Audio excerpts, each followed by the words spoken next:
Саламатсыңдар ма балалар? Математика сабағын бастаймыз. Сабақтың тақырыбы көп таңбалы сандарды ауызша есептеу тәсілдері. Бүгінгі сабақта миллионға дейінгі сандарды ауызша көбейту және бөлуді үйренетін боласың. Бірінші тапсырмаға назар аударамыз. Қосындыны санға қалай көбейтуге болатынын еске түсіріп көрейік.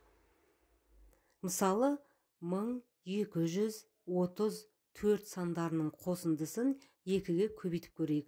Ол үшін біз жақшаның ішіндегі әрбір санды жеке-жеке 2-ге көбейтуге болады. Мысалы, 1000 мен 2-нің көбейтіндісі 2000-ға тең, 200 бен 2-нің көбейтіндісі 400-ге, 30 бен 2-нің көбейтіндісі 60-ға, 4 бен 2-нің көбейтіндісі 8-ге тең. Ал енді осыларды қосып көреміз. 2000-ға 400-ді қоссақ 2400, оған 60-ды қосамыз 2460, оған 8-ді қоссақ 2468. Демек, бізде 1234 сандарын қосып 2-ге көбейткенде нәтижесі 2468-ге тең болады. Осы біліміңді пайдаланып, өрнектердің мәнін тауып көріңдер. Яғни 1234-ті 2-ге көбейтеміз. Алдымен біз разрядты қосылыштарға жіктеп аламыз. Яғни 1000-ды 2-ге, 200-ді 2-ге, 30-ды 2-ге, 4-ті 2-ге көбейтіп қосамыз нәтижесін. Нәтижесін қосқанда 2468 болады. Келесі 31211-ді 3-ге көбейтеміз. Ол үшін біз разрядты қосылғыштарға жіктегендей, мысалы 31211-де 30 000 бар, 30 000-дық бар, яғни 30 000-ды 3-ге көбейтеміз, 1 000-дықты 3-ге, 2 100-дікті 3-ге, 1 10-дықты 3-ге және 1 бірлікті 3-ге көбейтіп шығамыз. Нәтижесі 93633-ге тең. Келесі тапсырмаға назар аударамыз. Есептеудің қалай орындалғанын түсіндір. 2000-ға 400-ді, оған 60-ды және оған 8-ді қосып, нәтижесін 2-ге бөлеміз. Яғни мұнда алдымен 2000-ді 2-ге, 400-ді 2-ге, 60-ды 2-ге және 8-ді 2-ге жеке-жеке бөлеміз. 2000 мен 2-нің бөліндісі 1000-ға тең, 400 бен 2-нің бөліндісі 200, 60 бен 2-нің бөліндісі 30, 8 бен 2-нің бөліндісі 4-ге тең. Демек, нәтижесі бізде 1234-ге тең болады. Балалар, осы біліміңді пайдаланып, келесі тұрған өрнектердің мәнін өз бетінше есептеп көр. Есіңде сақта, амалдар қасиеттері ауызша есептеуге көмектеседі.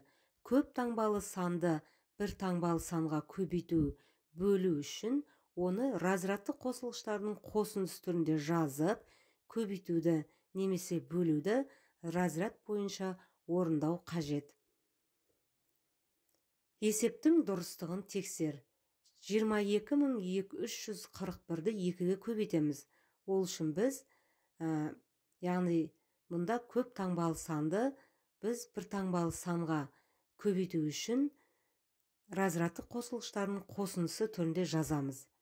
Мысалы, 20 000-ға 2000-ді, оған 300-ді, оған 40-ды және оған 1-ді қосып, нәтижесін 2-ге көбейтеміз. Яғни біз разрядты қосылғыштардың қосындысы түрінде жазып, 2-ге көбейту үшін жақшаның ішіндегі әрбір санды біз 2-ге жеке-жеке көбейтіп шықсақ та болады. Мысалы, 20 000-ды 2-ге, яғни 20 000-дықты 2-ге, 2 000-дықты 2-ге, 300-дікті 2-ге, 4 10-дықты 2-ге, 1 бірлікті 2-ге көбейтеміз. 20 000 мен 2-нің көбейтіндісі 40 000-ға тең, 2000 мен 2-нің көбейтіндісі 4 000-ға, 300 бен 2-нің көбейтіндісі 600-ге тең, 40 бен 2-нің көбейтіндісі 80, 1 мен 2-нің көбейтіндісі 2-ге тең. Нәтижесі 44682-ге тең болады. Келесі тапсырма тиімді тәсілмен есепте. 300 мыңға 60 мыңды оған 6-ны қосып 6-ға бөлеміз. 300 мың мен 6-ның бөліндісі 50 мыңға тең. 60 мың мен 6-ның бөліндісі 10 мыңға тең. Ал 6 бірлік пен 6-ның бөліндісі 1-ге тең. Ал енді 50 мыңға 10 мыңды қосамыз, оған 1-ді қосамыз, нәтижесі 60 мың 1-ге тең болады. Келесі тапсырма жұптық жұмыс. Тапсырманы орында. Арман достарының қандай құндылықтарды білетінін анықтау үшін олардың арасында сауалнама жүргізді. Өрнектерді амалдар бойынша жазып, мәнін тап.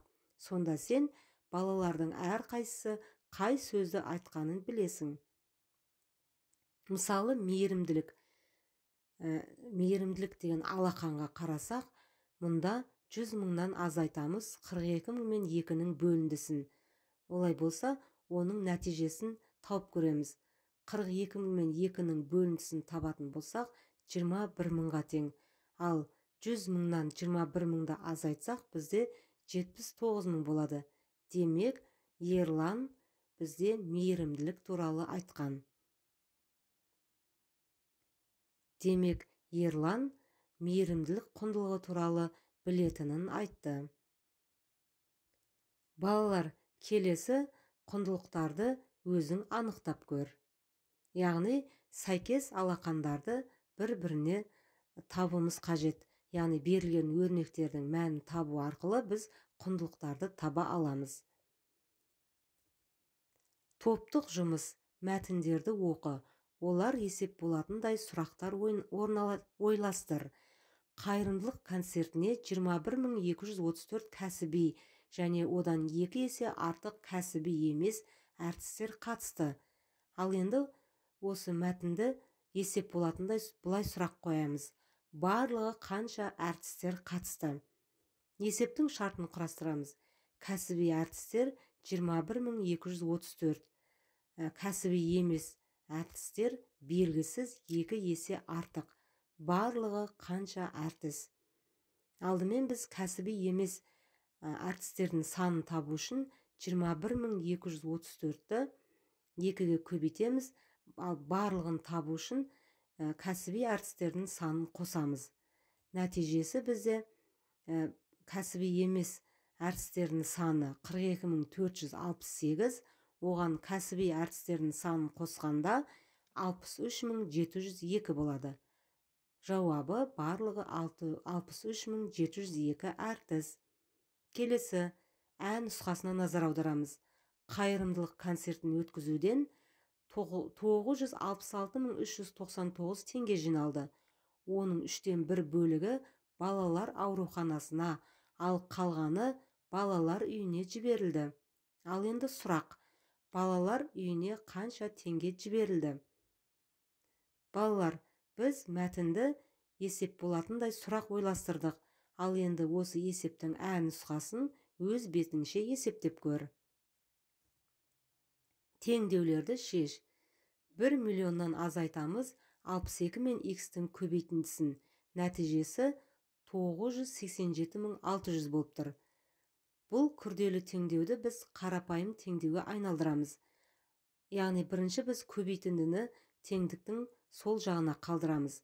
62 мен x-тің көбейтіндісі тең 1 миллион мен 987600-дің айырмасына.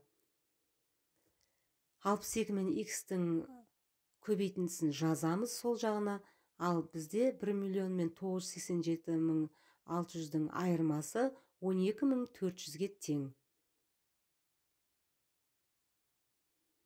Ал енді x-тің орнында қандай сан бар екенін табу үшін біз 12400-ді 62-ге бөлеміз. X тең 200-ге. Демек, x-тің орнында 200 саны бар. Енді x-тің орнына 200-дің өзін қоямыз. 1 миллионнан азайтамыз 62 мен 200-дің көбейтіндісін. Нәтижесі 987600-ге тең. 987600 тең 987600-ге. Балалар, келесі есепке назар аударамыз. 3 данышпан, қайсымыз ақылдырақпыз деп дауласты. Олардың дауын шешуге кездейсоқ өтіп бара жатқан жолаушы көмектесті. Ол: менде 3 қызыл, 2 ақ қалпақ, яғни 5 қалпақ бар екенін көріп тұрсыңдар. Енді көздеріңді жұмыңдар дейді. Олардың әр қайсысына қызыл қалпақтан кигізіп, ағын жасырып қалды. Енді көздеріңді ашыңдар. Басына қандай түстегі қалпақ киіп тұрғанын кім анықтаса, сол өзін ақылды деп есептеуіне болады, дейді жолаушы. Данышпандар бір-біріне қарап ұзақ отырды. Әрең дегенде біреуі: менің басымдағы қызыл қалпақ, деді.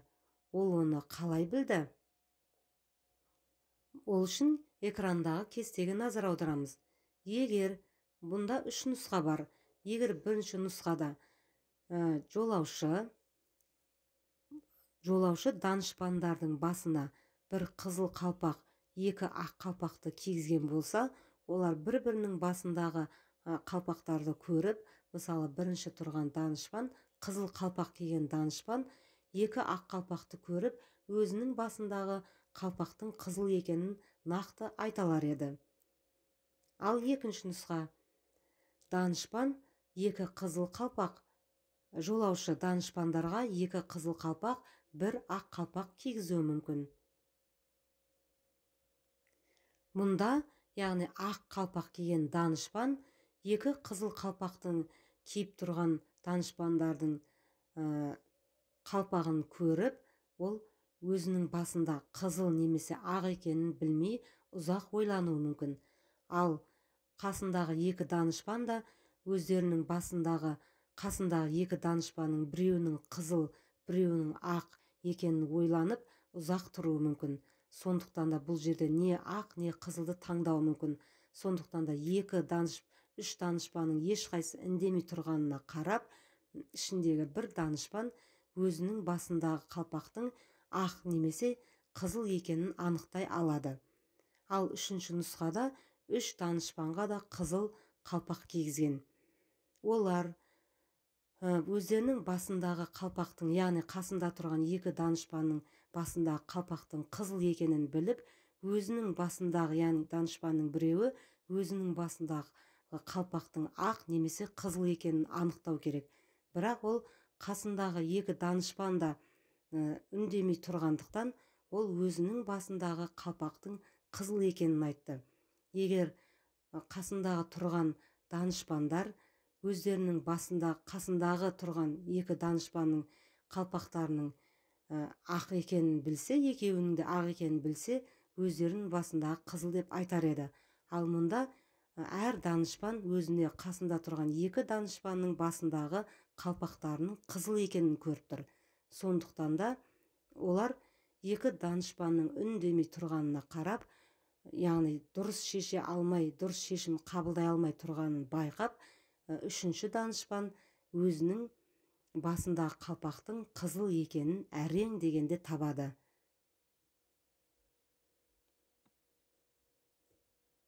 Балалар, бүгінгі сабақ сендерге түсінікті деп ойлаймын. Сау болыңдар.